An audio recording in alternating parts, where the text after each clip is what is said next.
Students, and welcome to the online classes. I am your assistant teacher of standard 7th, and today's chapter of your geography is composition of our planet. तो last में हमने देखा था कि हमारा environment कैसा है और हमने लिथोस्फीयर के बारे में बात करा था।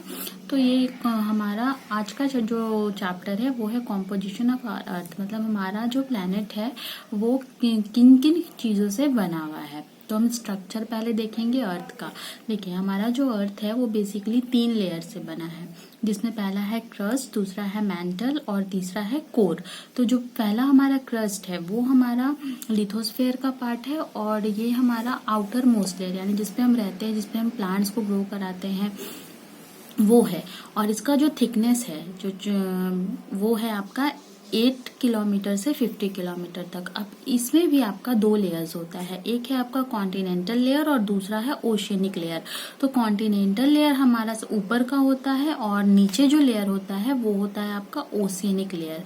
अब ये कॉन्टिनेंटल लेयर को हम सियाल भी कहते हैं। सियाल इसलिए SIAL, तो सियाल इसलिए क्योंकि ये 2 मेटल्स से कॉन्स्टिट्यूट है, आपका सिलिका और एल्यूमिनियम और मिनरल से। और ओशियनिक लेयर को हम सीमा कहते हैं। सीमा यानी सिलिकॉन एंड मैग्नीशियम। तो SI फॉर आपका सिलिकॉन और AL फॉर एल्यूमिनियम और यहाँ पे MA फॉर मैग्नीशियम। तो अब ये जो इसके बाद का जो लेयर आता है वो होता है मैंटल। तो मैंटल काफी नीचे तक फैला है, यानी कि वो आपको 2900 किलोमीटर नीचे तक है, और ये बहुत ही डेंसर है। और यहाँ पे क्या है कि इसमें 3 लेयर कंस्टिट्यूट करता है। वो डिपेंड करता है कि वहाँ का टेम्परेचर कैसा है और प्रेशर कैसा है। तो जो पहला लेयर है वो अपर मोस्ट मैंटल कहलाता है, और वो उसका जो ये डेप्थ है, गहराई है, वो 75 किलोमीटर टू 100 किलोमीटर है। और उसके बाद जो मिडिल मैंटल है वो आपका 300 किलोमीटर तक जाता है, और उसके बाद जितना भी है 2900 तक अगर जाना है, तो जो लास्ट है वो आपका लोअर मैंटल कहलाता है।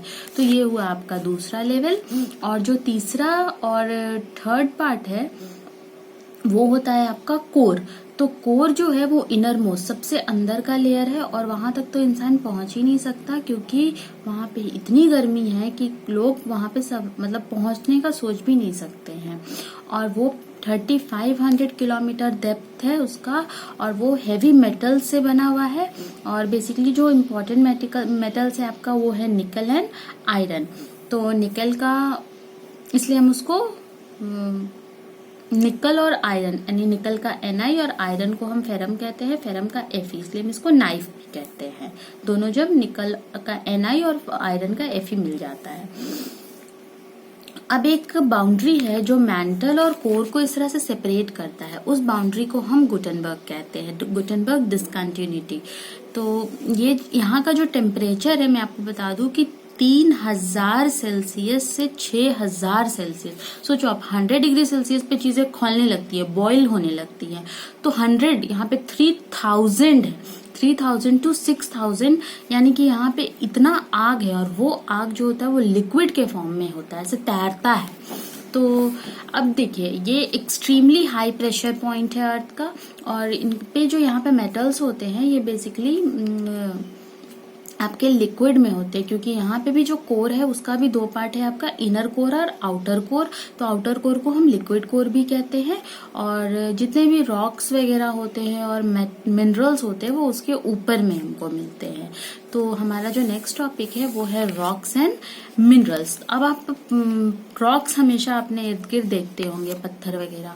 तो ये रॉक्स कहाँ से आता है, कैसे बनता है? तो ये अर्थ के अंदर से ही आता है और बनता है। तो मैं आपको बताऊंगी कि ये रॉक्स और मिनरल्स कैसे बनते हैं और क्या है। तो ये हमारा नेक्स्ट टॉपिक का में होगा, ठीक है। तो आज तक यहीं तक छोड़ेंगे, और फिर हम नेक्स्ट वीडियो में आपको रॉक्स और मिनरल्स के बारे में बताएंगे।